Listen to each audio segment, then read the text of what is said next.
Que alegria, que gostoso estar aqui. Sempre uma emoção grande, um medo muito grande. Esse é o pior lugar para eu pregar no mundo todo. É muito complicado aqui para mim. E logo que eu cheguei, uma irmãzinha olhou para mim e disse: meu Deus, Yasser Arafat ressuscitou e ainda veio com lenço. Eu falei: não, nem parece tanto. Para ela ver que não parece. Mas ela disse: não, agora é, né? É só o frio. Essa água pode tomar? Não, porque eu sempre pergunto agora. Outro dia eu fui pregar na 8ª Presbiteriana lá de Belo Horizonte, na igreja do pastor Jeremias. Vocês conhecem? O Jeré. Então, e eu vi que tinha uma jarra de água generosa para o pregador. Falei: essa igreja é generosa com os pregadores. Pensei. E eu, no meio do sermão, me deu muita sede. Eu virei e foi a jarra toda, quase toda. E quando acabou o culto, o pastor Jeremias veio, acabou o sermão, o pastor Jeremias veio para frente e disse: meus irmãos, nós vamos adiar o batismo para o domingo que vem, porque o pastor Nassif tomou o batistério todo. Por isso eu perguntei se essa é própria. Não conte isso a Jeré, eu já falei lá, ele não estava no dia. Não, ele estava sim, ele que falou aquilo. Então, gostoso estar aqui, viu? Apesar do frio. Lucas 15, um trecho da Bíblia Sagrada tão conhecido de quase todos nós, de todos nós. A história daqueles 3 perdidos, ou melhor, 4 perdidos. O capítulo 15 do Evangelho de Lucas fala de uma ovelha perdida, de uma moeda perdida e 2 meninos perdidos. O que saiu de casa e o que estava dentro. Interessante que a ovelha se perdeu e não tinha noção de que estava perdida e não sabia voltar para casa. Precisou o pastor correr atrás. A moeda estava perdida, não tinha noção de que estava perdida, precisou a dona da moeda correr atrás.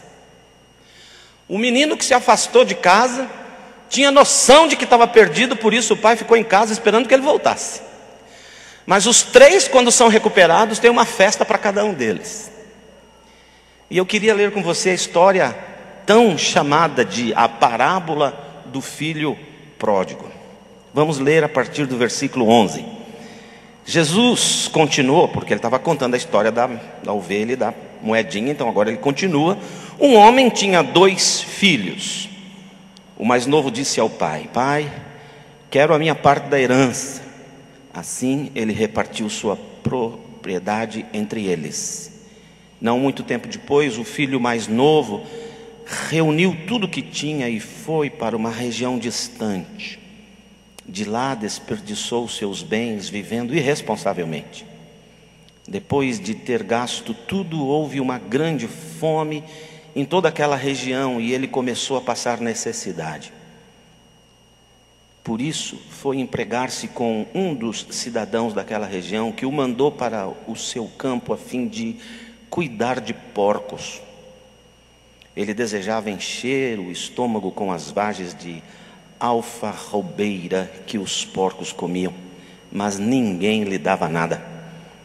Caindo em si, ele disse: quantos empregados de meu pai têm comida de sobra e eu aqui, morrendo de fome? Eu me porei a caminho e voltarei para meu pai e lhe direi: pai, pequei contra o céu e contra ti, não sou mais digno de ser chamado teu filho, trata-me como um dos teus empregados. A seguir levantou-se e foi para seu pai. Estando ainda longe, seu pai o viu e, cheio de compaixão, correu para seu filho e o abraçou e beijou. O filho lhe disse: pai, pequei contra o céu e contra ti, não sou mais digno de ser chamado teu filho. Mas o pai disse aos seus servos: depressa, tragam a melhor roupa e vistam nele. Coloquem um anel em seu dedo e calçados em seus pés. Tragam um novilho gordo, eu gosto dessa expressão, gordo, e matem-no. Meu médico não gosta, só eu que gosto. Vamos fazer uma festa e alegrar-nos, pois este meu filho estava morto e voltou à vida, estava perdido e foi achado. E começaram a festejar o seu regresso. Enquanto isso, o filho mais velho estava no campo. Quando aproximou-se da casa, ouviu a música e a dança. Não eram batistas. Então chamou um dos servos e perguntou-lhe o que estava acontecendo. Ele lhe respondeu: seu irmão voltou e seu pai matou um novilho gordo, porque o recebeu de volta são e salvo. O filho mais velho encheu-se de ira e não quis entrar. Então seu pai, com a maior paciência, saiu e insistiu com ele. Mas ele respondeu ao pai: olha, todos esses anos tenho trabalhado como um escravo a teu serviço e nunca desobedeci às tuas ordens. Mas tu nunca me deste nem um cabrito para eu festejar com os meus amigos. Mas quando volta para casa esse teu filho, que esbanjou os teus bens com as prostitutas, matas o novilho gordo para ele. Disse o pai: meu filho, você está sempre comigo e tudo o que tenho é seu. Mas nós tínhamos que celebrar a volta deste seu irmão e alegrar-nos, porque ele estava morto e voltou à vida, estava perdido, foi achado. Ore comigo. Espírito Santo de Deus, como o Senhor é bonito, como Deus é bom. Pedimos agora que o Senhor nos ajude a entender essa história que Jesus contou, para ensinar para a gente como o Pai age e reage conosco. Nos abençoe e ajuda-nos a entender a Bíblia Sagrada hoje, no nome bendito, no nome forte de Jesus Cristo. Amém. Amém. Aquele número que está diminuindo, que significa que está acabando o meu tempo, tem como quebrar o relógio? Não. Eu só venho aqui uma vez por ano e tem 20 minutos. Tá bom, ninguém suporta mais, eu sei. Então, essa história é muito linda. E é uma história contada por Jesus a respeito do Pai. Antigamente se chamava a história do filho pródigo, agora se chama a história do filho perdido. O que significa pródigo? Pródigo significa esbanjador irresponsável. Isso que significa pródigo. Então, para mim, o melhor título dessa história é a história do Deus pródigo. Porque Jesus está ensinando para nós que Deus gasta de maneira irresponsável o amor dele para com a gente. Essa é a história. Não é a história de um menino que sai de casa, nem a história de um menino legalista que fica dentro de casa, mas é a história de um Deus que nos ama e que está sempre pronto para nos receber com abraço e festa de volta ao convívio e à comunhão do amor que Ele tem sempre para a gente. E por que Ele gasta de maneira irresponsável o amor dele? Porque nunca acaba. Quanto mais Deus ama, mais Ele tem para amar. Por isso Ele não precisa se preocupar em quanto amor Ele está gastando. Nessa história tem algumas lições bem gostosas que eu queria tentar compartilhar com você nos próximos 19 minutos. São 122 lições que nós vamos fazer agora. Tá bom, Thalita? Se não é o Pascoal, é você, Thalita? Tá doido?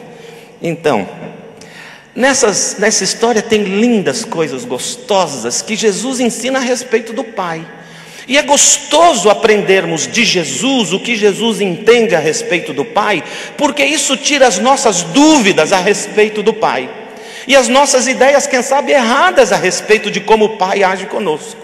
A primeira lição importante que eu vejo aqui é que esse menino pede para ir embora com a parte da herança dele e vai embora e fica longe. E ele vai por onde ele quer, ele vai onde ele deseja ir, ele segue o nariz dele, ele vai pelo cheiro, ele vai por aí, e vai gastando tudo que ele tinha. E ele vai gastando, e ele vai gastando, e ele vai gastando até que acaba. Sabe qual é a lição? Deus dá muitas bênçãos para a gente. Deus dá capacitações para a gente, Deus dá talentos para a gente, Deus nos abençoa de muitas maneiras, até quem sabe nos enriquece. Mas sempre que nos afastamos de Deus, toda a bênção que Ele nos dá, Ele não precisa tomar de volta, porque nós mesmos as gastaremos todas. E quando estamos longe da comunhão do Pai, as coisas terminam, elas acabam, as bênçãos terminam. Todavia, se estamos com o Pai, as bênçãos não terminam. Elas se renovam, elas se multiplicam. Lembra aquela história dos discípulos que estão lá com Jesus e Jesus pregando? Não tinha esse reloginho lá para Jesus, mas tinha lá um grupo de diáconos com Jesus. Se toca, o povo está com fome, manda embora. E aí Jesus falou, não, vocês aí dão de comer para eles. Lembra aquela história? E alguém traz lá um sanduba, lá um lanche, não sei como é que fala, os peixinhos e os pãezinhos, e traz para Jesus, e Jesus reparte nos cestinhos, porque assim, às vezes a gente não tem o que dar, mas onde botar, arruma. E aí arrumaram o cestinho, e os discípulos foram lá distribuindo pão e peixe, e quanto mais distribuíam, mais pesado fica o cesto, porque quando Deus age assim, quanto mais Ele dá e você usa, mais tem para ser usado, porque em comunhão com Ele as bênçãos se multiplicam, se renovam. Quero ficar pertinho dele. Agora, quando eu estou longe, as coisas acabam. E o pior não é só que acabam. Se você prestar atenção na nossa história, diz aqui que esse menino gastou tudo. E quando ele acabou de gastar o último centavo, entrou uma crise no lugar. Uma crise econômica na região. A Bíblia não me garante, não me autoriza a dizer, mas me parece.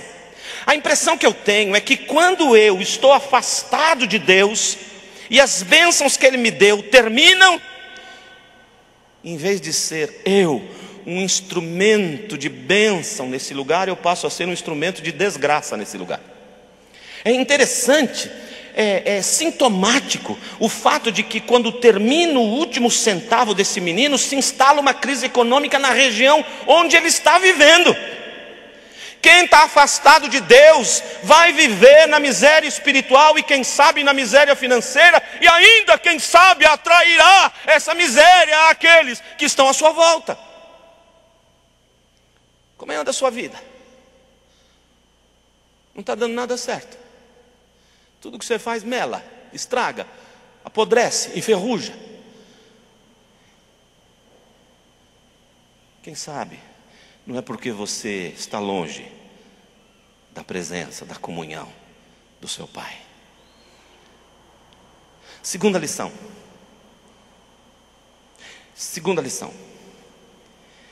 Deus frequentemente fica no lugar onde você o abandonou. Deus frequentemente fica no lugar onde você o deixou.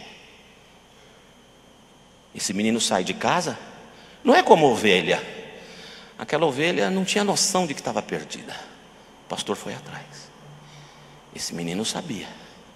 O pai não foi atrás. O pai ficou em casa, largado no lugar onde foi deixado.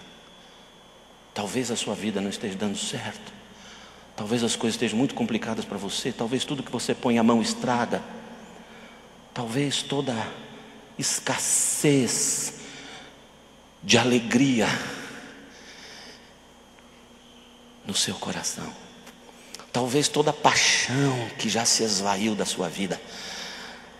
Talvez toda esperança que você já perdeu. Talvez todo o dinheiro que você já perdeu.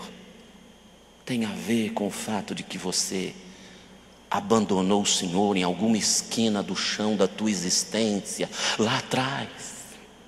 Para pensar, onde é que você o largou? Volta lá, ele está lá ainda.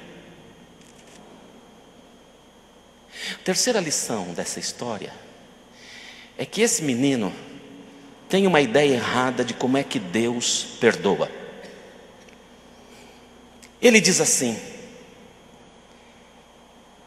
vou voltar para lá e vou dizer, Pai, pequei contra o céu e contra você, não sou mais digno de ser chamado teu filho, me considera só um dos teus escravos. Por quê? Porque tem uma lição no meio dessa daí também, que esse menino, por causa da crise, e é um judeu, e judeu não gosta muito de lidar com porco. Todo judeu torce para o Atlético Paranaense, eu acho, deve ser isso, não sei. E olha a humilhação, esse menino vai cuidar de porco. mas não tem grana para comprar lanche. Aí ele pede comida emprestada dos companheiros de chiqueiro. Os companheiros de chiqueiro são egoístas, graças a Deus que eles são egoístas, e não divide o lanche com o menino. Então ele pensa, acho que eu vou comer a lavagem. Para quem não gosta de porco, comer a comida do porco é complicado, é muita humilhação. E aí esse menino pensa, um escravo do meu pai come melhor e vive com mais dignidade do que eu aqui sendo filho. E por que eu disse graças a Deus os companheiros do chiqueiro não repartiram a comida? Porque se tivesse repartido, esse menino teria ficado no chiqueiro. Se você está numa pindaíba, numa situação complicada, e está todo mundo virando as costas para você, graças a Deus, é Deus fazendo isso para ver se tua ficha cai.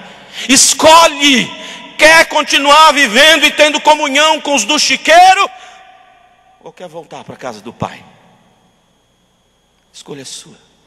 Sempre é uma escolha sua. E esse menino vai voltar, mas com a ideia errada de como Deus pode agir. E ele pensa, eu vou lá e falo assim, pequei, não sou mais digno de ser chamado teu filho, perdi essa dignidade, perdi a oportunidade, eu sei que eu não posso mais ser teu filho, mas me deixa ser teu escravo. Está errado. Está errado. Às vezes nós pensamos assim, eu vou lá e falo para o meu pai, pai, olha, se eu pegar meu pai assim num dia legal, de bom humor, que ele está bem, eu falo, olha pai, eu sei que eu não posso mais ser seu filho, mas dá para ser seu escravo. O que esse menino está dizendo? Eu sei que não tem jeito de você me perdoar mais por causa do que eu fiz, que foi muito e muito feio. Ele crê que o pai não pode perdoá-lo, mas ele pede uma chance para viver na periferia da casa, junto com os escravos.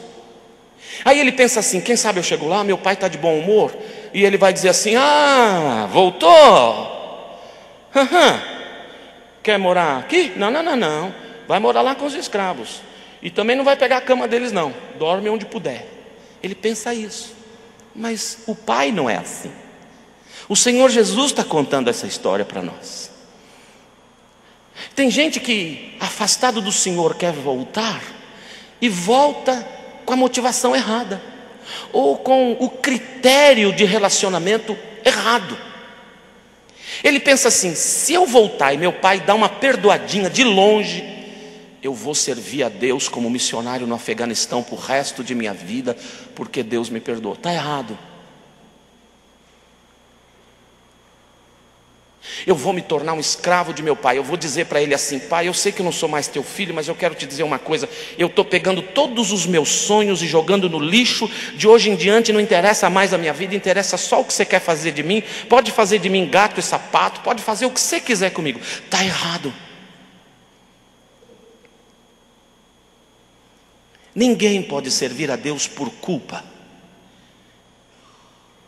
Ninguém pode servir a Deus por medo.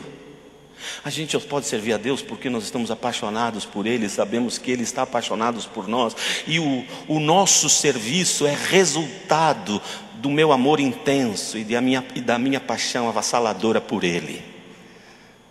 Aí eu posso servir. E é o que o Senhor Jesus está ensinando para a gente. Ele diz, olha, esse menino chega em casa e o pai o vê de longe. Quando o pai o vê de longe, eu acredito que o menino também vê o pai de longe. A Bíblia não fala isso. Não precisa acreditar no que eu vou te dizer, mas eu só penso que é assim. Imagino que esse menino hesita no próximo passo, dá uma olhada, e o pai olha de lá e vem correndo. O menino que pensa, eu vou pedir para ser escravo porque já não sou digno de ser filho, o que será que passa na cabeça dele enquanto aquele homem vem correndo na sua direção, gritando? O pai o encontra sujo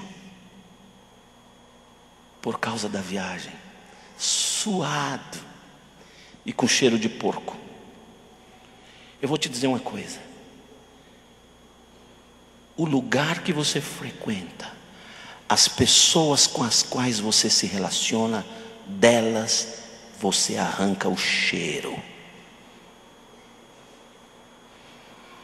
E esse menino chegou cheirando porco, mas o pai o beijou, diferente desse menino da televisão que diz que não pode beijar. O pai o beijou, mordeu os vírus todos na dentada e beijou aquele menino, e beijou muito. E aí o menino foi falar com ele, disse: pai, pequei contra o céu e contra você. Sabe o que o pai fala para ele? Nada. O pai fala nada. O pai fala com os escravos: preparem uma festa, porque o meu filho estava perdido, foi achado, estava morto, reviveu. Vamos fazer um festão. O que o Senhor Jesus está ensinando para a gente? Que quando você decide voltar,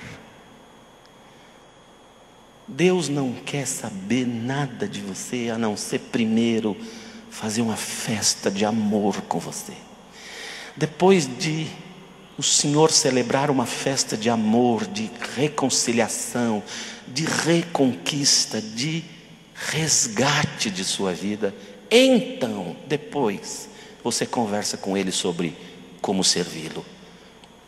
Mas primeiro, tem que curtir a festa de amor que Ele tem para você. Não tem medo de voltar ao convívio do Pai. Ele está te esperando. Interessante, mais uma liçãozinha que tem ali, é essa. Quando esse menino volta para casa, tem aquela festa toda, mas o pai diz para os empregados e depois vai dizer para o irmão, quem sabe mais velho: esse meu filho estava morto, reviveu. Estava perdido, foi achado. Lembra quando esse menino fala assim: pai, dá a minha parte da herança que eu vou cair fora? Normalmente, nós só recebemos a herança depois que o pai morre. Foi assim comigo. Meu pai era muçulmano nominal. E papai não ia na mesquita, não fazia nada. A única doutrina que papai foi fiel no islamismo era ter muitas mulheres. Papai foi bem fiel nisso. E quando ele morreu, ele me deixou alguma dívida de herança e 2 mulheres para eu cuidar. E até no enterro dele tinha uma de cada lado, uma chorando de alívio e outra de saudades. E foi muito interessante. Eu já contei para você do enterro de meu pai, né? Meu pai, quando era vivo, ele disse: filho, eu sei que você é pastor, mas quando eu morrer eu queria uma cerimônia islâmica. Eu gosto de ouvir a reza do Sheikh. Sheikh é o chefe da igreja, da mesquita. Eu falei: não tem problema, quando você morrer, deixa que eu faço. Mas eu não fiz nada. Mas você pensa que pai era inteligente? Lógico que era. Ele, antes de morrer, já falou para o Sheikh: ó, garante de estar lá, porque meu filho não vai te convidar. E estava todo mundo, aparente, roupa, alcorão, o Sheikh, uns quantos lá no enterro. Só que na cultura árabe, o filho mais velho é o dono da festa. Ninguém pode fazer nada. E eles esperando. Meia hora antes de enterrar papai, eu tirei um canivete do bolso. Não, porque a Bíblia diz que ela é a espada do Espírito. Eu tinha uma Bíblia desse tamanhinho que não passava num canivete, que é para caber no bolso. Tirei a biblinha do bolso, me dirigi ao caixão de papai. Botei a biblinha em cima dele, segurei nas mãos de papai e disse em voz bem alta para todo mundo escutar: pai, você me pediu uma cerimônia islâmica, eu falei que ia fazer, mas eu mudei de ideia. Eu vou fazer uma cerimônia evangélica, tudo bem? Dei 2 segundos, disse: quem cala, consente. E falei: tio Yusuf, tia Nazira. E comecei a pregar. Foi a única chance que eu tive de pregar para minha família. E quase fui apedrejado. Foi a única chance. Então, mas a herança de papai eu só recebi depois que ele morreu. Agora esse menino pediu a herança antes. Que significa: para mim você está morto. Quando eu viro as costas para o Senhor, eu estou dizendo: você morreu para mim. Tem gente que se afasta, que fica longe.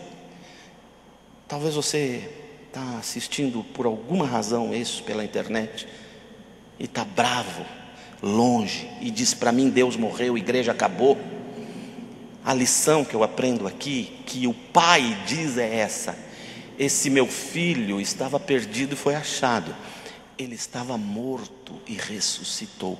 Quando você se afasta de Deus, não é Deus quem morre é você. Você que morre. Você que fica como um morto, andando nas ruas. Pensa sobre isso. Então, o menino de casa fica bravo. E quando ele sabe dessa história, ele vira para o pai e fala assim: esse seu filho. Ele não diz o meu irmão. Ele diz: esse seu filho aí. O pai vira para ele e fala: esse seu irmão. Por quê? Porque a lição é essa: quando você sabe de alguém que está voltando para a casa do Senhor, não importa o que ele fez da vida dele, não importa quantos e quais horrendos pecados ele praticou, ele ainda precisa ser recebido na casa como seu irmão. Ele é seu irmão, mesmo que alguns, ou vários, ou muitos dos pecados que esse que agora retorna praticou lá fora tenham machucado você.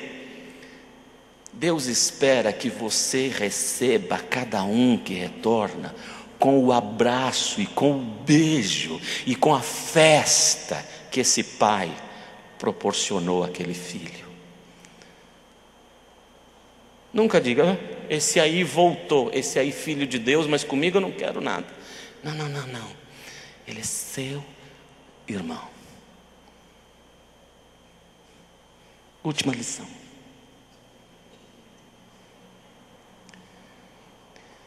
A festa.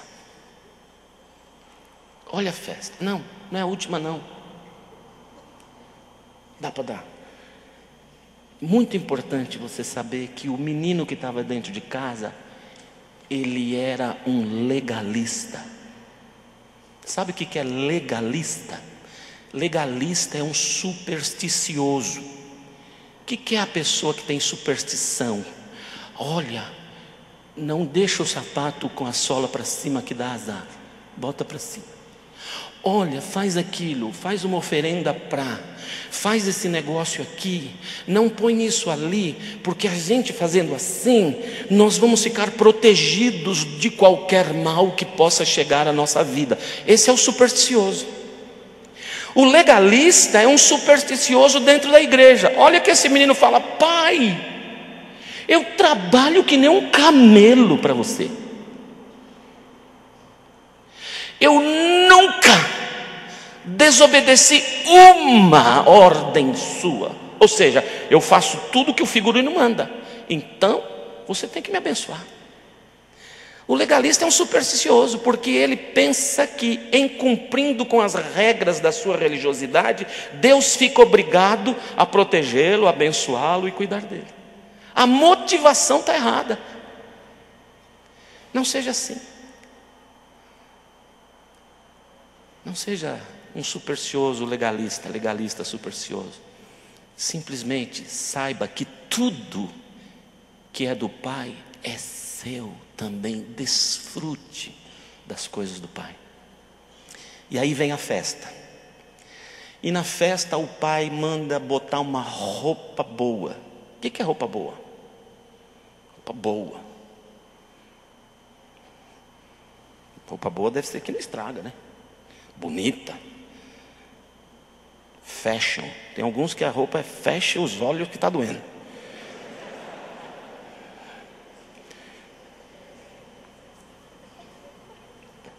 É a minha, né? Eu sei. Bota uma roupa boa, bota um anel do dedo e bota sapato. Isto me deixa chocado. O que roupa significa? Roupa significa autoridade. Esse menino pensava que não era mais filho, mas continua sendo filho com toda a autoridade de filho. Princesa. príncipe. Não teve cursinho de restauração, já chegou, já botou a roupa de príncipe. Se você... Lá onde eu moro, é muito comum o policial erguer a mão no meio da estrada e você tem que parar. E outro dia um sujeito de roupa civil estava lá na estrada, ergueu a mão assim para mim, mandando eu parar. Eu meti, foi a mão na buzina, dei uma desviada, olhei na cara dele assim e pensei, seu maluco, quer morrer? E fui embora. Eu olhei bem na cara dele, fui embora. Mas no outro dia tinha um lá com roupa de guarda. Ele ergueu a mão, eu olhei a roupa, parei na hora, nem olhei na cara dele. Por quê? Porque ele está vestido com uma vestidura de autoridade. E quando nós olhamos a vestidura, a gente não precisa olhar o rosto, não precisa olhar a cara. É assim que funciona no mundo. É assim que funciona na igreja. Você não olha a cara do pastor, você olha a vestidura de autoridade com a qual ele foi vestido, ungido para aquele lugar. E você obedece por causa da vestidura. E esse menino ganhou um vestido de príncipe. O pai dizendo para todos: é meu filho amado.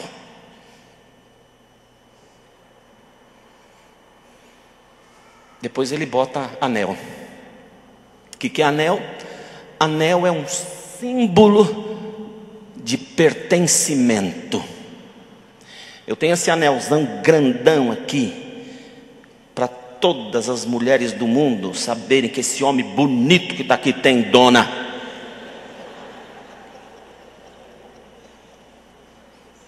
Eu já falei, tem gente orando para casar com a mulher mais bonita do mundo. Não tem como Deus responder isso, porque ela já casou comigo. Tem gente orando para casar com o homem mais bonito do mundo. Não tem como Deus responder isso, porque Pascoal já casou. Agora, eu sou bonito também, mas ó, tem dona. Show. Pertenço a alguém. Estou amarradaço. Anel significa: esse menino é meu filho, ele pertence à minha família, eu sou o pai dele e todos saibam disto. Agora o que me choca é o sapato. Sapato simboliza liberdade para sair de casa outra vez. Esse é o amor do Pai. Deus não quer você aqui por medo dele. Se eu não for, vou ter caspa. Pior, eu vou engordar se eu me afastar dele. Vou perder o emprego. Ai, meu filho vai bater o carro. Eu vou ficar na igreja. Para nada dessas coisas acontecerem para mim. Ninguém pode ficar na igreja porque está se sentindo culpado. Eu sou tão pecador, eu não presto para nada.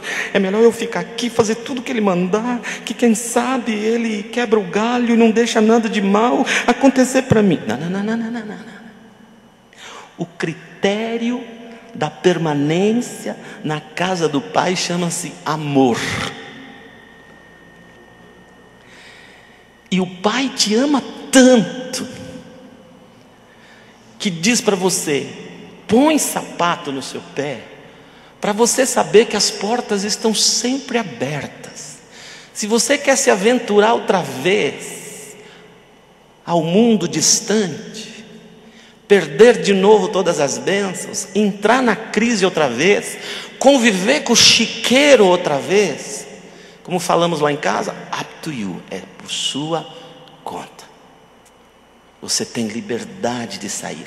Eu, como pastor, eu tenho vontade de pegar as minhas ovelhas, acorrentá-las todas no púlpito da igreja e não deixar embora. Quando eu cheguei lá nos Estados Unidos, eu tinha uma igreja com 140 pessoas. Em 4 anos foi para 740. Eu pensei, eu sou a solução dos Estados Unidos. O avivamento de que esse país precisava acabou de chegar, com licença. E como tem muito mineiro na minha igreja, tinha. Os mineiros chegavam para mim e diziam: pastor, estou agarrado. Estou agarrado.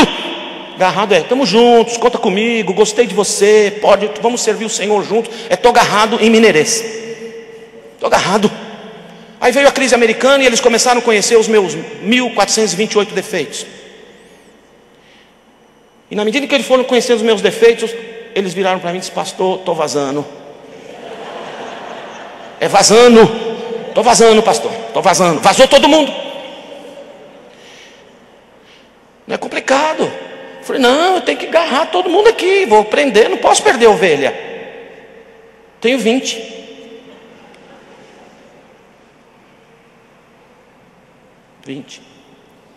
Que eu tenho vontade de amarrar. Porque agora eu fiquei fora esse fim de semana, não sei se está lá agora. Sabe qual é a vontade do pastor? Criar uma cerca e prender as ovelhas. Mas o pastor que o Senhor Jesus ensina que eu devo ser exemplo do Pai, é derrubar as cercas e deixá-los livres. Permaneçam só se vocês me amam. Amam o Senhor Jesus.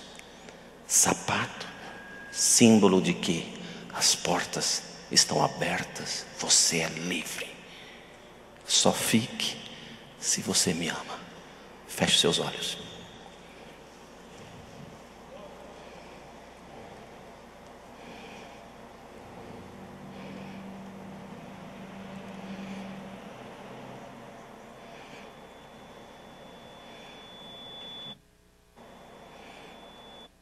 E como vai sua vida? Talvez você seja esse menino longe que passou por aqui hoje. Talvez você seja esse menino de dentro, que só está aqui por medo ou por culpa. Mas hoje o Senhor quer resgatar o menino que estava longe, está voltando. O menino que estava dentro, mas também estava com o critério de comunhão estragado. E eu quero dizer para você que quando esse menino foi, como a Bíblia diz, para uma terra distante, essa terra distante não é necessariamente uma distância geográfica, mas é distante da comunhão. Você jamais deixará de ser filho se um dia você se tornou filho. Você jamais deixará de ser filho. O que você perde é a comunhão. Perde o renovar das bênçãos e vai viver no chiqueiro da sua existência fétida. Todavia hoje o Espírito Santo te chama: sai dessa lama, dessa lavagem e vem para minha casa limpa e cheirosa, de roupa bonita, de anel valioso e de sapatos nos seus pés. Eu quero você de volta, porque eu estou correndo agora para te abraçar e para te beijar muito. Recebe meu abraço, recebe o meu beijo. Vamos para a festa, vamos nos amar. Vamos para a festa do meu amor para com você. Vem. Será que você não anda assim? Em terras distantes, as bênçãos acabando, a crise se instalando, e hoje o Espírito Santo de alguma maneira convenceu você de que esse ambiente de crise tem a ver com o ambiente da sua distância da comunhão com o Pai. E olha, o que é pior, não é você que entra em crise, é todo mundo que está em volta, vive a sua crise. Olha para a tua mulher, olha para os teus filhos, eles estão sofrendo porque você está longe. Não é vir na igreja, lógico que eu quero que você venha na igreja, mas é estar com Jesus, ter comunhão com Ele, amá-lo, amá-lo, amá-lo. E o seu amor para Ele e o dele para você te encherá de graça e de bênção. E os que estão à sua volta serão contagiados por essas bênçãos também. Eu queria perguntar: é você alguém que hoje precisa dizer: eu quero voltar para o meu Pai? É você alguém assim? Fica de pé no seu lugar, sem medo nenhum. Eu estou de pé porque eu estou dizendo agora de manhã: eu quero voltar, porque 1000 vezes por dia eu me percebo longe. Toda hora eu falo: Deus, olha eu aqui de novo. Eu quero voltar.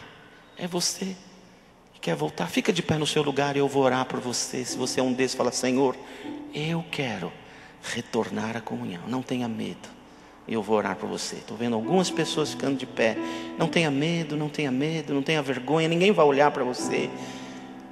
Os meus olhos agora se fecham e eu oro: Deus, em nome de Jesus, que a tua bênção alcance cada pessoa que hoje se percebeu longe, que hoje se percebeu distante, que hoje se percebeu numa crise, culpa da distância, vivendo num ambiente ruim, convivendo com pessoas do ambiente ruim, que nada tem acrescentado senão dor, mas hoje querem voltar e estarem intensamente na sua presença. Abençoa-os, receba-os, beija-os, abraça-os, leva-os para a festa.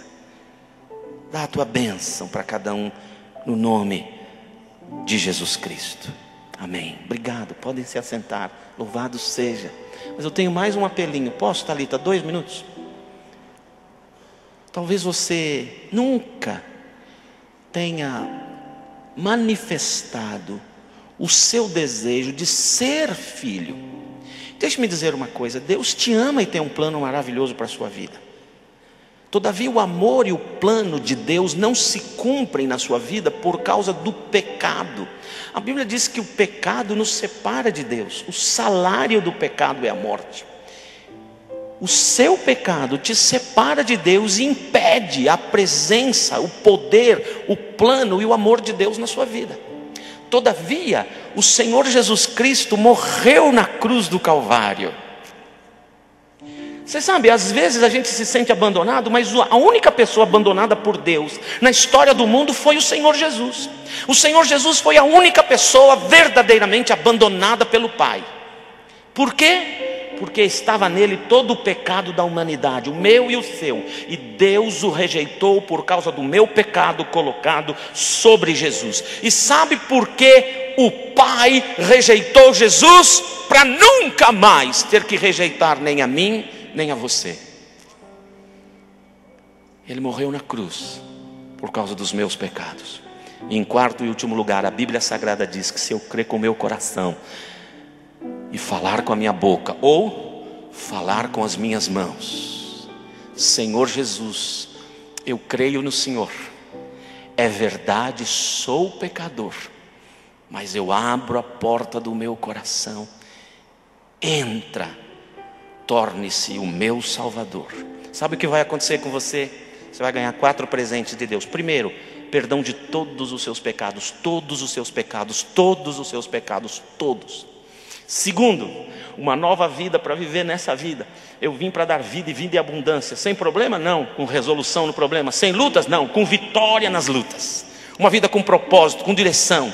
Terceiro, a luz. Jesus disse: quem me recebe, recebe a luz. E quando a luz entra, as trevas saem. E quarto presente, a vida eterna.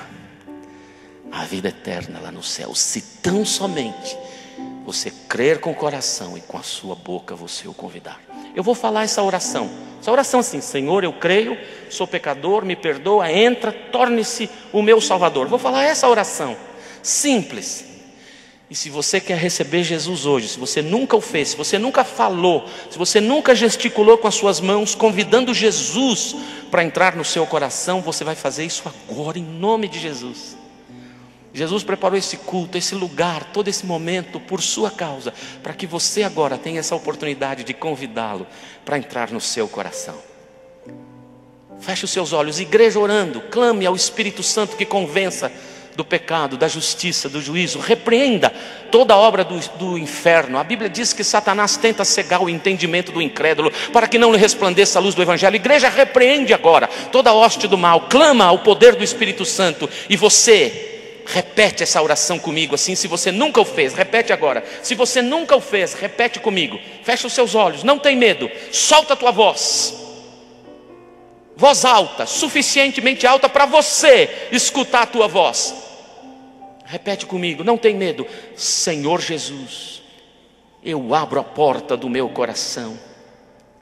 É verdade, sou pecador. Me perdoa. Entra no meu coração. Torne-se o dono de minha vida e o meu Salvador. Muito obrigado, porque o Senhor me aceita e me recebe como eu sou. Amém.